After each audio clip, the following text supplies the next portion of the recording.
The Y Curve with Phil Dobbie and Roger Hearing. A campaign like no other. The US presidential election of 2024 has had an attempted assassination, the criminal conviction of one of the candidates, and now the withdrawal of the other due to old age. And there are still 3 months to go. So how is all this playing on voters' minds, especially in the handful of swing states that actually decide the outcome? It's Karmala versus the Donald. Can a youngish woman of colour defeat an old, misogynist former president, now widely seen by his supporters as a God-chosen saviour? And how much does the outside world need to worry about who's on offer to occupy the White House next year? The Y Curve.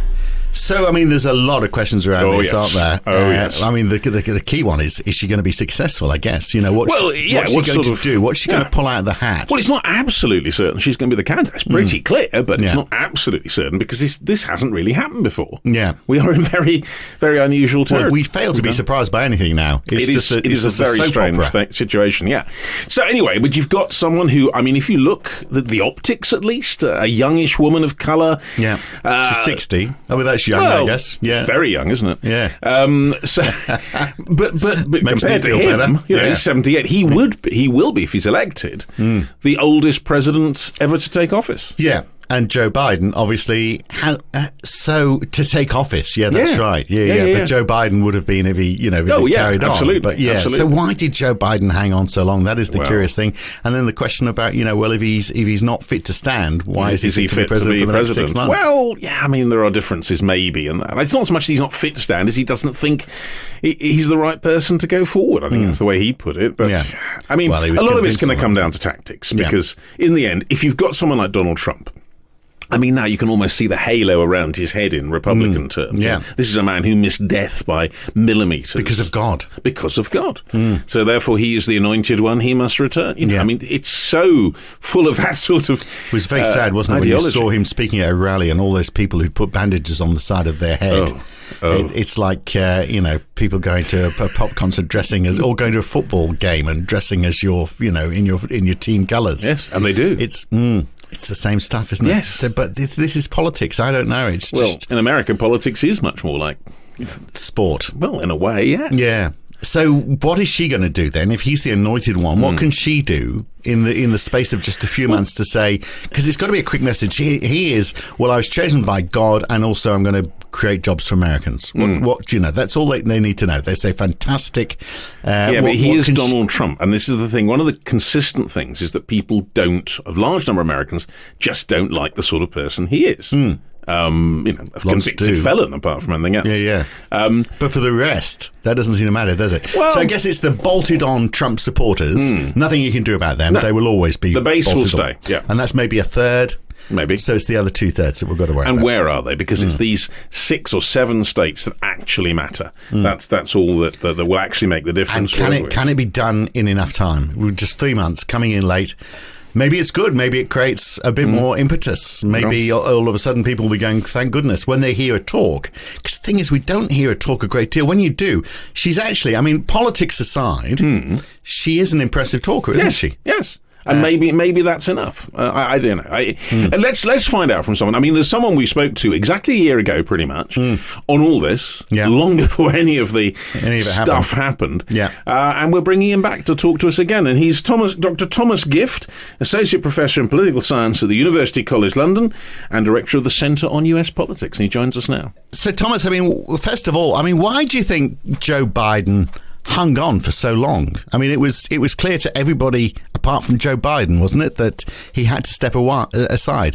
Why was he hanging on in there? It's a really good question. Why he didn't leave earlier, because there was such a chorus of calls from lawmakers and donors and commentators suggesting that he should leave. I think it's a couple reasons. One is that Joe Biden is a politician, and I think he wanted to cling to power. And I think that there was some denial there about the situation that he was grappling with, both in terms of his cognitive decline as well as the polls. I mean, it's hard to look objectively, especially after that debacle of a debate, and say that Biden was positioned to beat Donald Trump. And then the interview that he had afterwards and series of public events didn't do a whole lot to bolster him in the polls? Or well, the NATO thing was really embarrassing, wasn't it? Yeah, and also having Donald Trump as his vice president wasn't too good either, was yes, it? Really. It was. But do you think is his wife part of it as well? Has she been pushing? I mean, the tabloid line is that she quite likes being the first lady, and she didn't want to let that go. Do you think that was part of it? Well, there were a lot of reports suggesting that it was his inner circle, which might include his wife, his son, and close advisors. I think it's a little bit difficult to speculate exactly what they were recommending, just because we're not privy to those conversations. But certainly, I think a lot of people wondered if they were the big hang up in him making the decision. So the decision's been made now, and it looks like Kamala Harris is going to be the.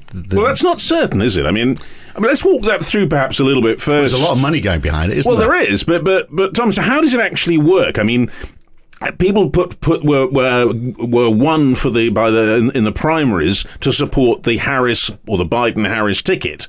Can they just transfer now? Well, essentially, what happens is all of Biden's delegates are de-pledged. They were previously pledged to Joe Biden, and now he's basically allowed them to go into the convention uncommitted. So it's not a done deal yet, but I would say at this point it's basically just a formality. She has enough pledged delegates who have come out publicly to say that that they're going to support her, that it's almost impossible to see another potential nominee come in, especially with Biden's endorsement, especially with the Clintons' endorsement, with Pelosi's endorsement. She's got all the money. There's not an Obama endorsement yet, though, is there? Which is surprising in a way. That's true. I think that's coming soon. I think there was possibly by the time this podcast goes out. Feasibly, yes. Exactly. I think there was some disagreement within the Democratic Party about whether it would be good to have some type of an open primary that was transparent and allowed a lot of candidates to enter the fray. But, I think that the downside of that, of course, is that it would just create chaos and disorder and make the Democratic Party look disunited heading into the convention. Well, yeah, but Lord Darroch of Kew, who was the British ambassador to the United States from 2016 to 2019, so he had a couple of years of Trump under his belt, he wrote a letter that was published in the Times this week saying what the Democrats need is not a coronation, but a contest, exactly what you were just talking about there, what he calls a blitz primary. So a handful of events with a handful of candidates, then get the 4,700 delegates to vote, announcing the winner at the party's convention. He says, that his view is that would swamp the airwaves, and it might just capture the public's attention and take the focus off Donald Trump for a while. So, has he got a point? Yeah, I don't think that's an unreasonable point at all. I saw Rory Stewart actually make a very similar point, essentially that this would attract a lot of attention and it would make whoever emerged from that process look more legitimate, and that this was not just a coronation. Because I do think that there's some concern here that this all looks very elite driven, that Nancy Pelosi, that Chuck Schumer, that Hakeem Jeffries are kind of pulling the strings in the background, forcing Biden to leave and then essentially anointing someone to replace him who's never won any primary votes. I mean, she flamed out in 2019 when Harris, whenever she ran for president, got no votes. And so I think it's not unreasonable to have something like a mini primary, but it doesn't look like that's the direction they're going. Because she comes from California, where basically you crown the Democrat anyway. So she's never really had to fight an election at all, has she?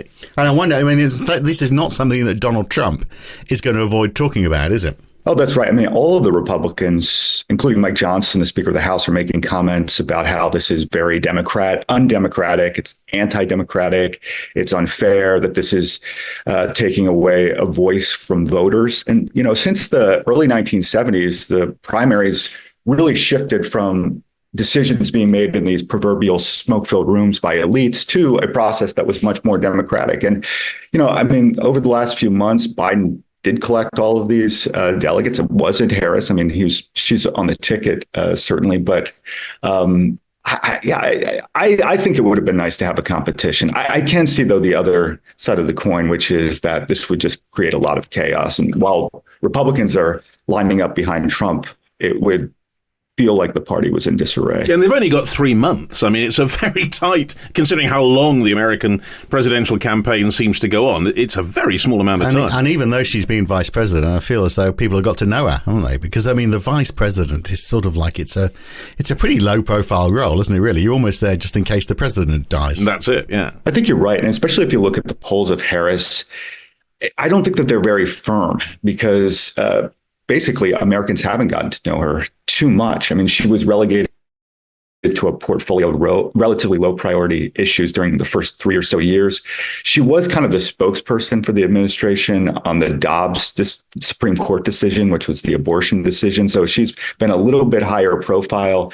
But I think her poll numbers, they don't look very good right now in a matchup against Trump. But I think that they could go up or they could go down depending on how she presents herself in the next few weeks. So I'm looking at 538 polling, so approval versus disapproval. They've got 38% approve of Harris, whereas 51% disapprove. So the net approval rating is minus 13, but Donald Trump's net approval rating is minus 14%. So that's got him pretty close. Joe Biden was minus 23. Well, after what happened. So it's I mean, maybe there's different surveys with different numbers, but certainly it's got closer, hasn't it, as a result of this move? I mean, these are such incredible numbers that everyone has higher net disapprovals, and they're all kind of underwater in terms of their approvals. But you're right. I mean, Trump is almost a uniquely polarizing figure, but Biden has really had low approval ratings. I mean, he's kind of polled lower than many down ballot Democrats. Harris is kind of underwater. I think, to my mind, Democrats right now are trying to convince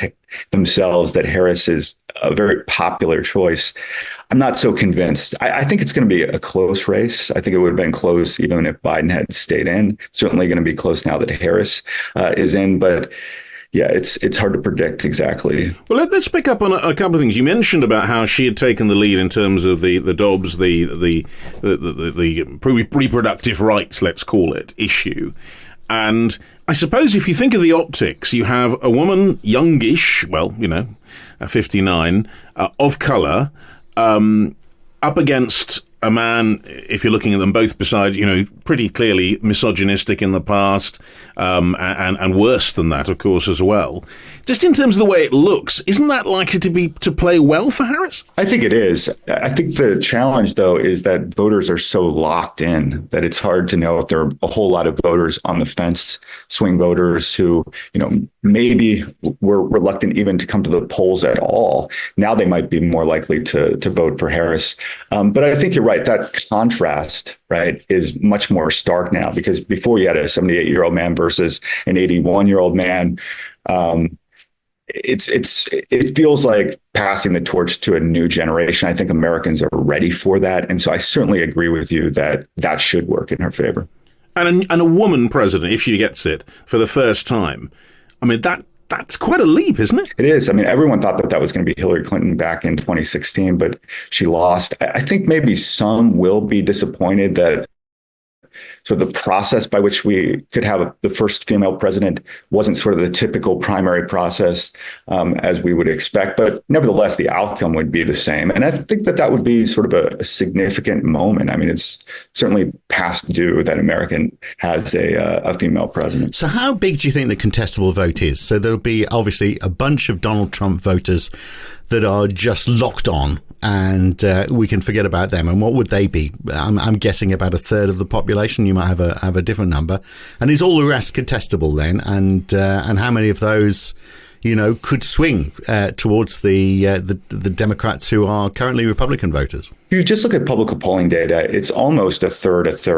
So a third basically are going to vote for a Republican regardless, a third who are basically going to vote for a Democrat regardless, and then a third in the middle. However, that third in the middle, they tend to lean in one direction or the other. So I think that the actual number of votes that could be captured is maybe 4 or 5, 6 percentage points, depending on the state. Of course, we know that U.S. elections for president are determined entirely, essentially, by 5, 6, 7 swing states: Pennsylvania, Ohio, Michigan, Wisconsin, Arizona, Georgia. So it's going to be tight. I mean, all the polls suggest that it's going to be tight, and it's really hard to know where the momentum is. I mean, well, within those states, within those states that you mentioned there, I mean, this 4 to 5% that you're talking about, maybe 6%, do we have any sense of where they're distributed? I suppose you think Pennsylvania, quite a lot of the blue-collar vote would be there.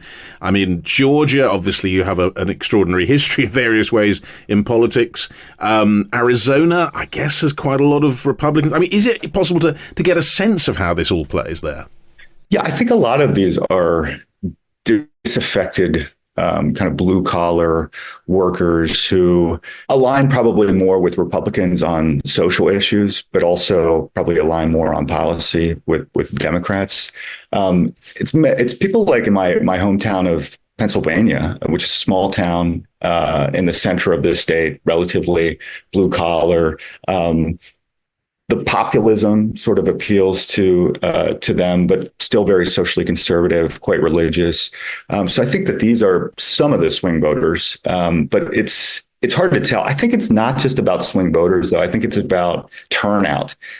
Are Republicans going to turn out? Are Democrats going to turn out? It's almost just a base mobilization game. I've called this sort of the era of post-persuasion politics, where politicians really aren't trying to convince either swing voters, much less those on the opposite side of the political spectrum. They're just trying to assure that their base doesn't stay home. And can we assume the God vote all goes to Donald Trump, given that God chose to save him? I would say a large percentage of it, certainly. Just if we look at 2016 and 2020, the evangelical community came out for Trump. There was a real concern, of course, in 2016, but especially given that he made those 3 Supreme Court appointments which overturned Roe v. Wade.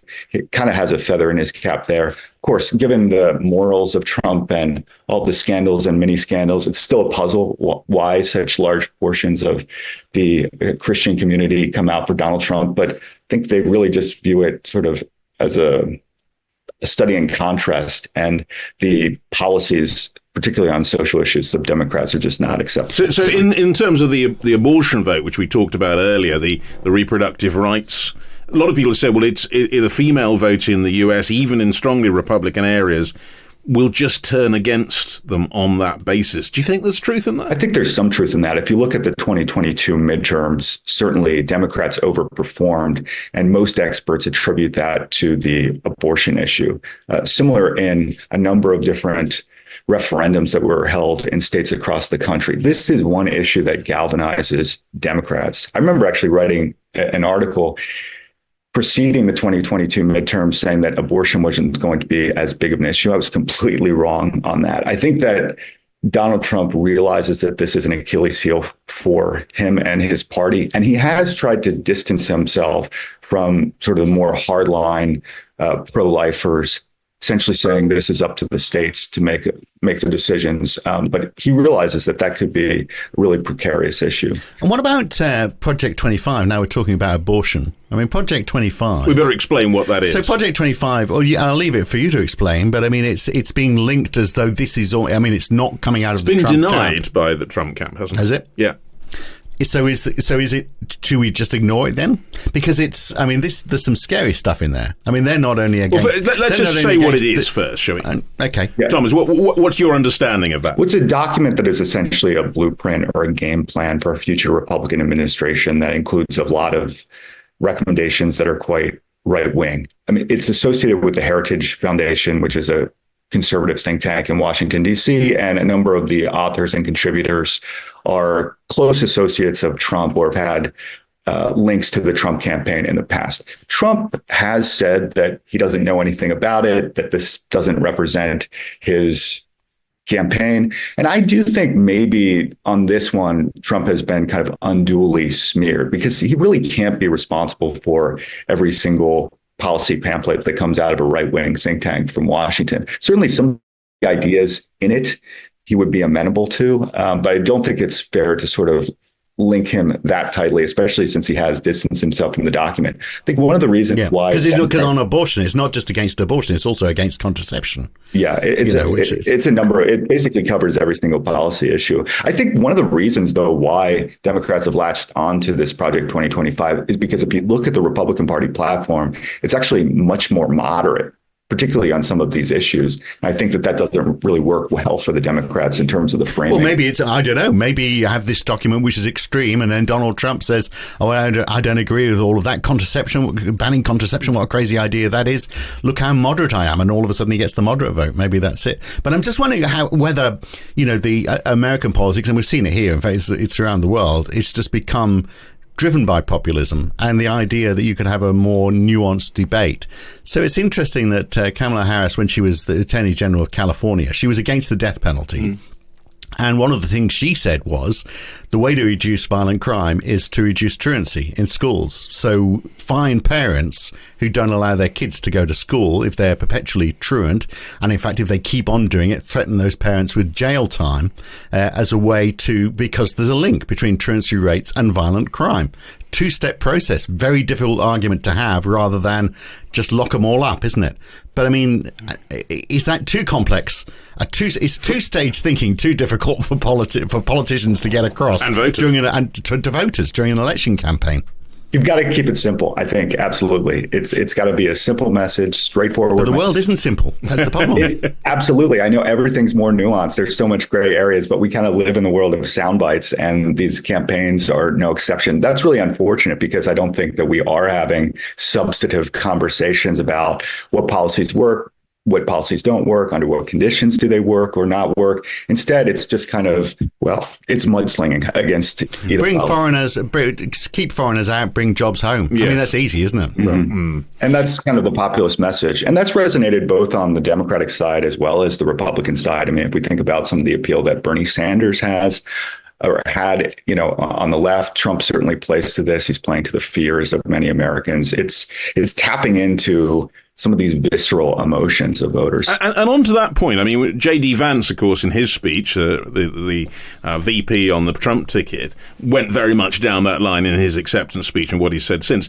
And actually, that brings us rather neatly onto the whole Veep area, because a lot of attention is now going to be focused, I guess, on who Kamala Harris has, assuming she runs, as her VP choice. What's your sense on that? Well, it's a big question because in large part, it's going to help define her in the eyes of voters in the next several weeks, especially in the lead up to the convention. I think that she does want to choose a relative moderate. My pick would be, and I mentioned I was from Pennsylvania before, so I'm somewhat partial. Yeah, Shapiro. I think that he really, for one thing, Pennsylvania has 20 electoral votes in the Electoral College, and that's not nothing. And Trump is winning Pennsylvania right now by 6-7 percentage points. If they could swing Pennsylvania, the Democrats, that would be huge in and of itself, and that would be worth putting Shapiro on the ticket. Even if they don't win Pennsylvania, they might be able to make it close, which would require that Trump siphon off some resources and money from other states and devote it to Pennsylvania just to assure that win. But he's a popular governor. Yeah, I was going to say, take us inside Shapiro. He's been governor for some years now, hasn't he? He's a popular governor, approval ratings upwards of 60%.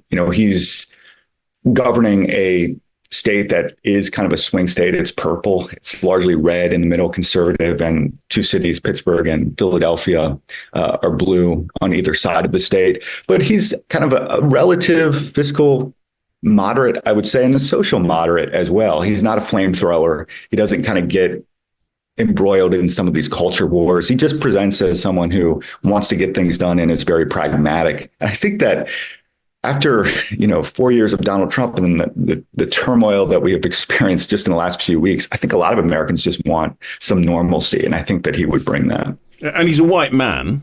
Is that important? I'm only being slightly tongue-in-cheek. Being tongue-in-cheek here, but George Clooney. No. Well, I just think if you bring a name into it, because if we're saying the vice president does nothing, you may as well bring a name in. Well, that's true. I don't know what to say about that. Well, it's such a crazy idea. It could almost happen. It's a thought, but pick up on that white man thing, because that is interesting, because, we are looking at optics here. Would it matter if the other, for the sake of argument, I don't know, let's put Michelle Obama there as the VP. Does that kind of thing actually matter still in US politics post-Obama? Well, I think it's unfortunate that race and religion still do matter, unfortunately. And some of these optics are something that politicians are going to take into consideration. And, identity politics is certainly a thing.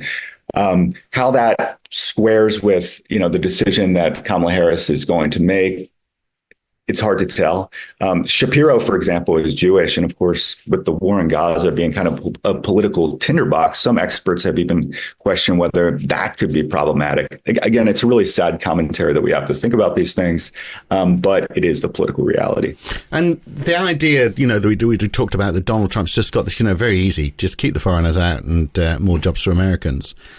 What's her quick grab, her lift shaft conversation? What's she going to, she is saying a lot at the moment, isn't she? She's got this whole thing about what's happened in the past doesn't count. It's what happens in the future that really counts. And that's, in a way, that's smart, because it's like saying, Trump is trying to take us back to, before we had, a lot of people had rights, and he's trying to take those away from you. So let's forget all of that. Let's forget the past and let's look at the future. That's smart when you're going against an old man who has old style thinking, I guess. I think Kamala Harris really wants to make this election a referendum on Trump. The more she can remind Americans what it was like to live through that 4 years of chaos under his administration, the better. So her message is essentially going to be, do you want to go back to January 6th? Do you want to go back to impeachment 1.0? Do you want to go back to impeachment 2.0? Do you want to go back to threats about extirpating the deep state? Do you want to go back to all of these lies? I think she wants to take the attention somewhat off of her and just say, hey, remember what this felt like. We really don't want to go through this again. But a third of the population obviously do, well, they do. Yeah. So, but they're not persuadable anyway, I guess. Yeah. So is there going to be a debate? So I think there was supposed to be one on the ABC, wasn't there? Donald Trump said that they are not a worthy broadcaster, so he doesn't want to do it. He said, I know, why don't we do it on Fox News? Can't imagine why I'd want to do that. Is there going to be a debate? And if there was, how would she do against Donald Trump? I'm sort of surmising she'd actually do quite well, and maybe that's what he's a bit worried about. I imagine that there is going to be a debate. Maybe Trump wants to get out of it. But I think that there's going to be a debate. It's going to be hard for those two politicians to kind of escape that, because there will be so much pressure. I think to some extent, if you think about the bar as being how Biden performed, then certainly Kamala Harris is going to raise beyond that. I think that Trump is kind of a good debater. I think that you can debate that, so to speak. But he has his own sort of charisma up there on stage, and he'll probably do well again. I think Kamala Harris, though, just based on what I saw from her in 2019 when she ran in the primaries, she'll be effective. She's a good communicator. She sometimes gets pilloried for not being the most articulate, but I she's feisty, though, isn't she? That's And if Trump talks her down or bullies her, which is his style, that way against a woman on stage, it's not going to look good, is it? Yeah, it's not a good look. And in fact, the first debate, I actually think that the rules worked in Trump's favor, because there was this mute button, which kind of prevented Trump from his worst impulses, so to speak, interrupting. Yeah, because he would have talked all over Biden and we wouldn't have realized how many names Biden was getting wrong. Exactly. Yeah. I think that might change. Yeah, I think Trump is running a more disciplined campaign this time around, and whoever is prepping him for these public appearances, of course, this is by the standards of Trump, is doing well. But you're right. Just the optics of Trump saying nasty things or vicious things about Kamala Harris, it could turn off a lot of moderate swing voters. There's one thing we haven't touched on at all, which is violence. Because, I think, the fact is, one of the mega things that's happened in the last 2 weeks is an assassination attempt on a candidate. And Thomas, this is something that hasn't happened. I was looking back, I think since the 70s was the last time that actually happened. Ronald Reagan. But he was president, not an attack on a candidate. Right. And I think that's, are we actually moving into something where that could be the character of the next 3 months in some way? Because there's an awful lot of guns out there, Thomas. What do you think? I certainly think that the election is, to some extent, going to be viewed through the prism of that assassination attempt. It was a defining moment for the campaign season. And then you think back to January 6th and all the mayhem associated with the insurrection at the Capitol. I still do feel like, and maybe I'm sort of being too pessimistic or too optimistic, I still do feel like sort of the prospect of large-scale political violence in the United States is unlikely. I think most Americans still think that political violence is not acceptable, but it's something that we have to be mindful of because, it doesn't take a whole lot of people, right, with some really bad impulses to make a difference, right? Crazy ideas. Yeah. So if we do get another term of Donald Trump, I mean, he's got nothing to lose this time. How extreme does he become? Well, that's the scary prospect. I mean, probably the only scarier prospect for critics of Trump is a second Trump term where he's not, where he's sort of unfettered from this possibility of reelection. So I think that we should take Trump at his word that he's going to try to exact political retribution, that he's going to try to carve out this quote unquote deep state within the government. I think on the international front, he's going to pursue a much more isolationist policy than we have seen. He's told others that he thinks that Putin should be able to do kind of whatever the heck he wants in Eastern Europe. So this is certainly, if you're looking at this from the perspective of a world leader in Europe, it's something to be concerned about for sure. And yet the so-called Trump trade, the way the markets are reacting, the prices in bonds, the value of the US dollar, how shares are trading, I mean, it's all pretty mild, isn't it? I mean, if he's going to be quite extreme in his approach, it feels like the money markets haven't woken up to that yet. Or don't care. Well, maybe, yeah. I mean, maybe they're going isolationist America, good for American businesses. Share price goes up. He's going to issue a lot more bonds. Because he's going to reduce taxes on the rich even further. So maybe the money markets don't care. It's a good point. I think that's right. I mean, he's going to pursue deregulatory policies. In his first term, he enacted large tax cuts. And so I think that the markets and Wall Street would be just fine under a Trump administration. Yeah. Well, it's just the poor. Yeah. As we sort of bring this discussion to a close, Thomas, we did this very unfairly last time we spoke a year ago, but pushing you again, what would be your prediction 3 months out? Of how this is going to play out and what the outcome will be? Well, again, I do think that it's going to be very close. And anyone who says with certainty one direction or the other is probably just guessing. My impulse is that Trump is going to win. I think he has a lot of momentum. When I was home in Pennsylvania, I saw a lot of Trump flags, a lot of bumper stickers. Of course, that's very anecdotal. But it seems to me that Republicans have really united behind Trump. They're more mobilized than ever. I think that they're going to turn out. It's also the party out of office, so there tends to be a little bit more enthusiasm there. So if I had to put my money on one candidate, I would put it on Trump, although I really wouldn't say that that's a sure bet by any means. And I'll be there saying, look, should have got Clooney. That's where you went wrong. There you go. Yeah, right. See where it goes. Well, Thomas, thanks so much for speaking to us again. We won't hold you to your prediction, but it will be very interesting to speak to you again, I guess, in the aftermath. But interesting times in the United States, that's for sure. Thanks for coming on. Thank you. And so the race is on. I mean, it's all sport, isn't it? Basically, it's a bit of politics, largely sport. A lot of betting goes on in it, of course, which is interesting. Yeah. But let's talk sport. Well, of a kind. Yeah. Because it's Olympics. What do you mean of a kind? It's all sport. Yeah. These are finely tuned athletes from around the world. None of them taking any drugs that they shouldn't. Of course not. Perish unless they can get away with it. Well, some of the people organising it might need drugs, not least because the finance of it is so difficult these days for the Olympics, or for any major sports event, getting it right. Yeah, so does it work? I don't know. So I've been in two cities where the Olympics have been held, Sydney and London, and in both cases, people were... pretty excited. Yes. Well, actually, at the beginning, you went through this whole, well, is it going to pay its way? Is it going to be worthwhile? We're going to stuff it up. Almost exactly the same belief in both cases. And then at the end of it, everyone was rather proud, weren't they? Because they pulled it out of the hat. It was a fantastic event, make people feel proud and to be. I think in London and Sydney, it actually came good in terms of what it provided going further forward. The stuff is still available, the facilities, that kind of thing. There was quite a decent amount of that. But overall, financially, I don't know that either city made that much money out of it. It wasn't a benefit. They just about maybe managed to break even, perhaps. But do you go into it to make money? That's the thing. Well, you don't go into it to lose money, and a lot of the places that have staged it in the last 20, 30 years have lost a lot of money. But have they gained national pride from it? That's the, is it something more than money? That's clearly a lot of cities don't feel these sort of sports events are worth it. I mean, take the Commonwealth Games. Well, you see, that's a different thing, isn't it? What is it? No one really. I mean, the Olympics is big. Yeah. World Cup, the Olympics, two big sporting events. But anything else? Yeah, everything else it falls into second tier. I mean, do the Germans make much money out of the Euros? I don't know. Yeah.